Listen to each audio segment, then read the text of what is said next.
Hiya, I just want to make a video as quickly as I can about minor chords, but this kind of reflects on a lot about the general history of jazz harmony and how it's changed. Okay, so I think most of us are so kind of used to the idea that jazz harmony A is a thing and B is based around 4-note seventh chords, like this, for instance, you know.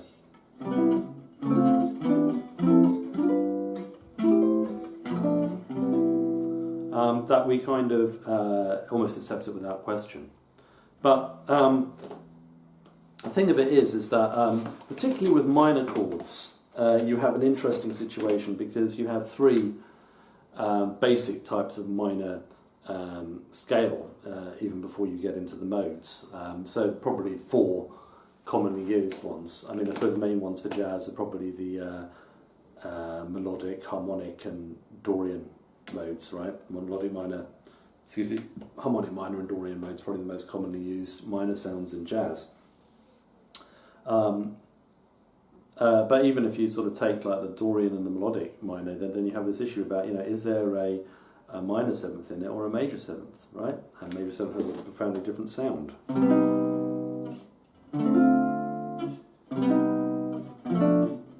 this one.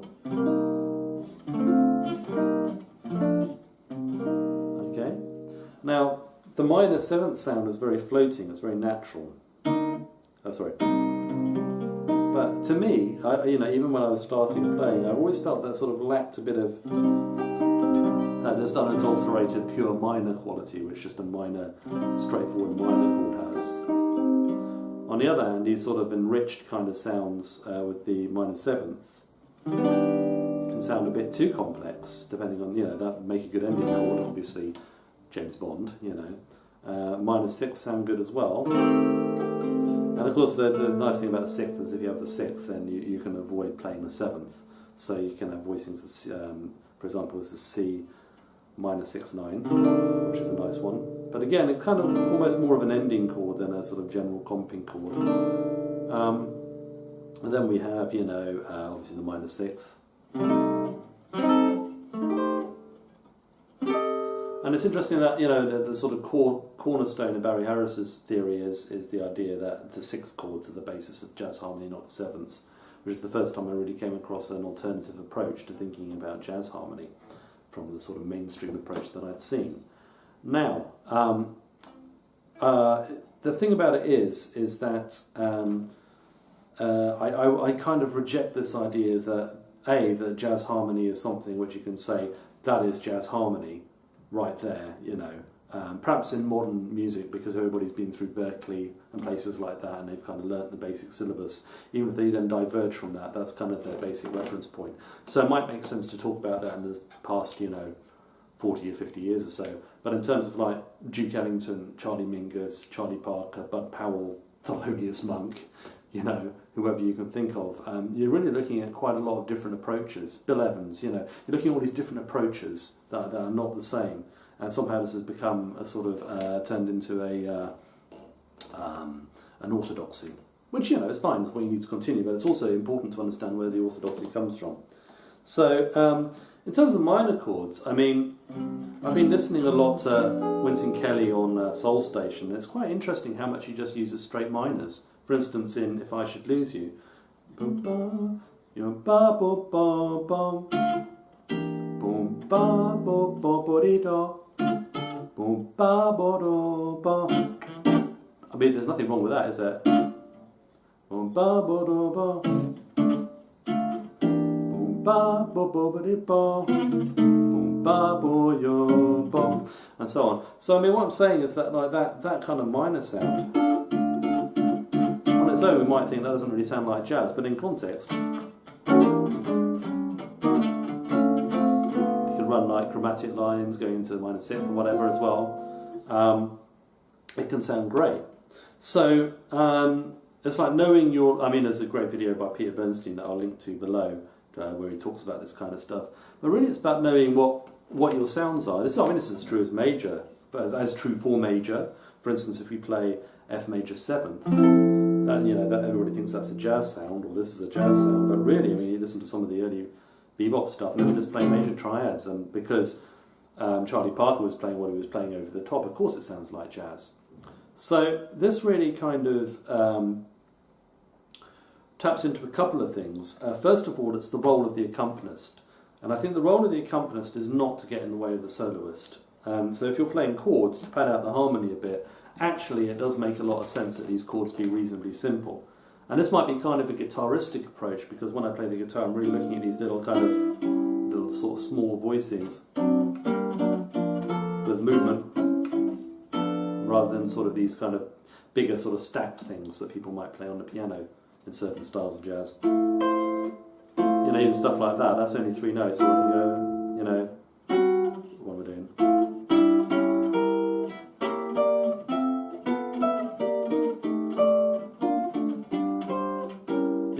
That's starting with a major triad and going down,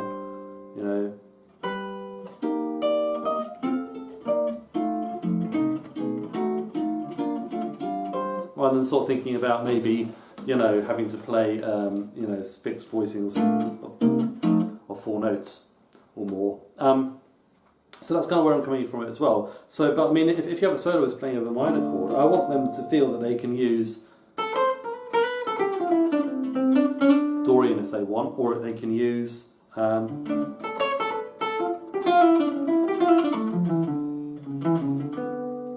the melodic minor sound with the major 6th and the major 7th if they want, or harmonic minor or whatever, So in that way, playing something as simple as that, or maybe a minor with a with an added 2nd in there, might be a good way of ensuring that you're not going to mess around too much with that. The other thing is like key things. So like a lot of gypsy jazz guitarists always add a major 6th to a minor chord, like this. It doesn't always sound good.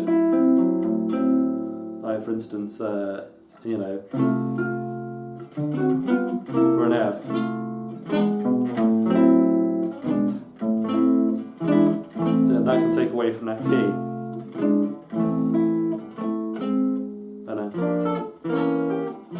So I mean, it's all about being a little bit sort of sensitive and aware of what's going on. Right.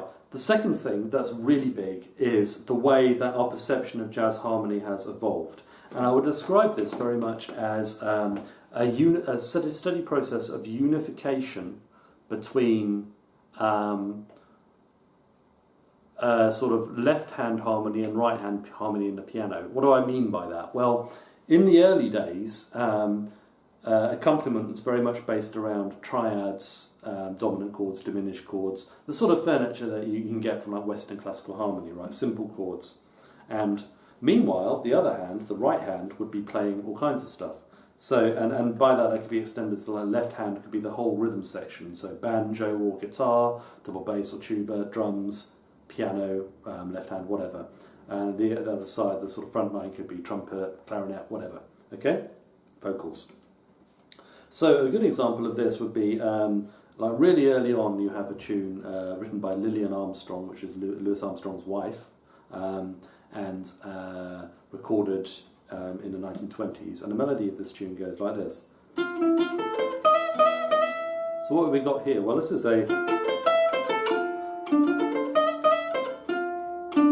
like a stack of thirds, which is basically what we teach now as the basis of jazz harmony. So overall, this is like a major 7th arpeggio, right?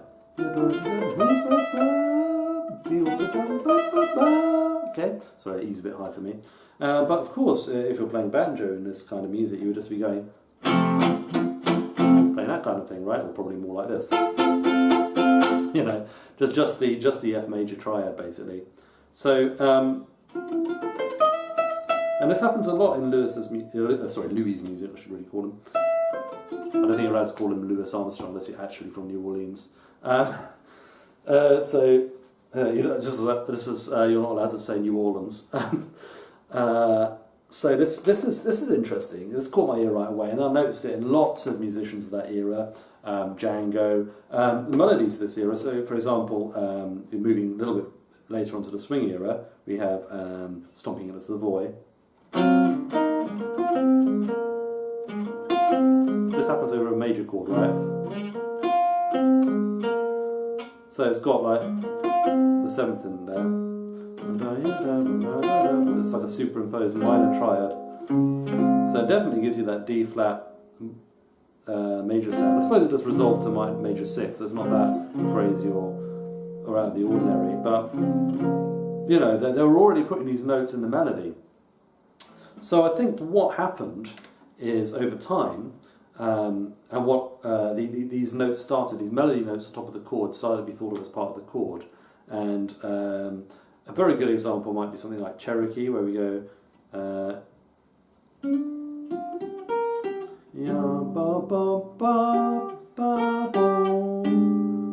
So you get the 13th there. Ya yo ba yo yo. That's a A flat 7 sharp 11th, right? But we think of it that way now. But actually, in terms of the comping chords, you might just be playing.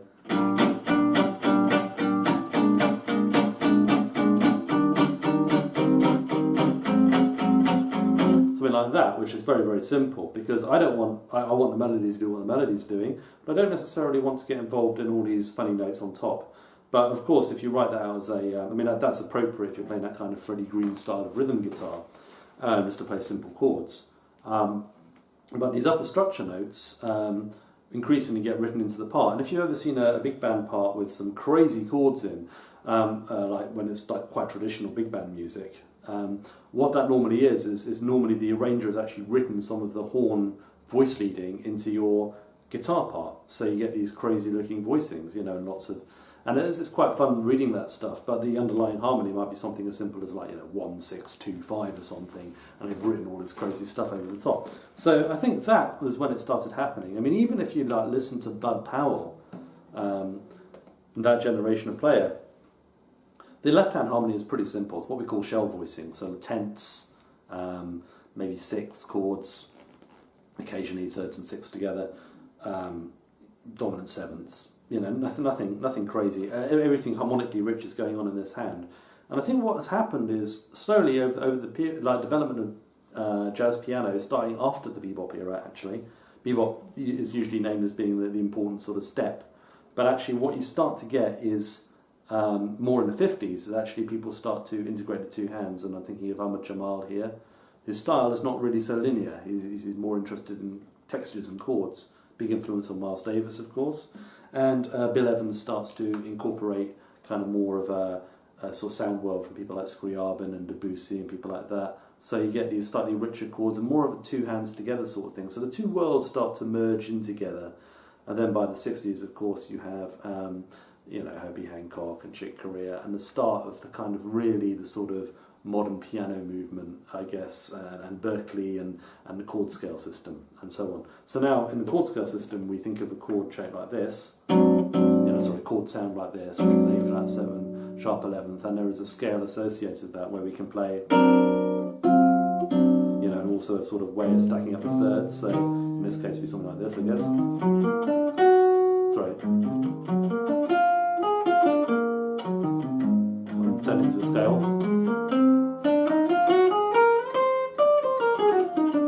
So that's how it's developed. Now we kind of maybe be very free to use the notes of that A flat Lydian dominant in our music, in our chord voicings and everything else. But this is not the way it used to be thought of, and I think it's quite interesting. Specifically with reference to minor chords, you start to see that sort of minor seventh thing come in more in the 1960s, I think, to my ears anyway. And a part of the reason why that started happening is I think it became quite fashionable to view that chord as part of a 2/5. So just to be clear, when I talk about minor sevenths not really being called as a minor chord, they've been used as a very long time as a subdominant chord, so a 2 chord, for instance. But always when you see a minor seventh chord, there'll be a 5 chord not far behind. So that's kind of the way they were used, right from the swing era, really. But it suddenly became a thing where we would say, instead of just going like, that's good for 2/5, going to resolving to a tonic chord. Actually, suddenly this became a way of playing a minor chord. So, for instance, Wave, for instance, would be like Antonio Carlos Jobim would be a good example.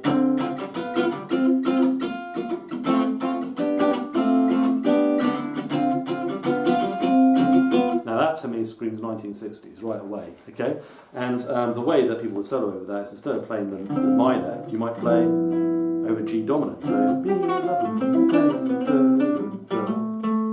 So if I'm playing, say, a 2-5-1.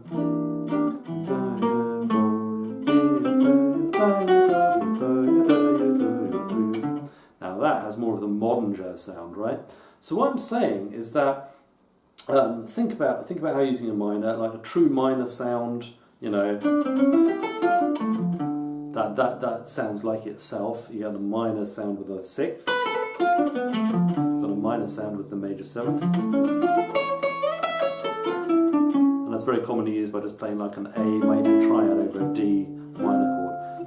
Ba ba, you know. And when you see things like that in charts, you know, often that'd be written out as a minor major seventh, but often it's just a minor triad with a you know, a seventh on top.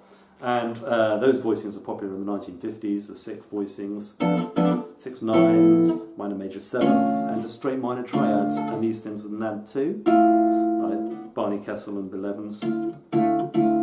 But, you know, not so much this. And this really comes in the 1960s, and, you know, Wes Montgomery and Latin jazz and all that kind of stuff. So, you know, and now, you know, we take the mode and we can apply it freely in an interesting way, you know, using intervallic structures, so, you know, using maybe the Dorian mode to do this kind of stuff. I don't know.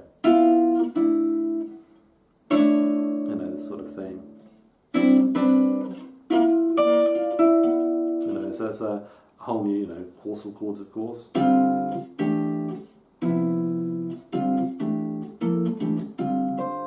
kind of sound. So,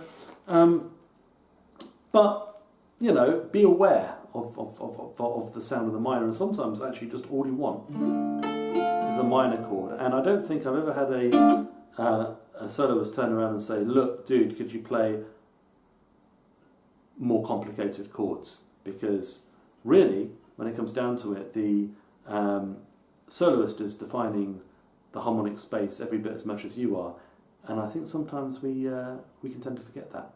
No, I hope you found it interesting. It probably went on a bit longer than expected, but there's a lot to talk about. The evolution of jazz harmony, the more I learn about it, the more unlike what I was taught it seems like, hence the title of this video.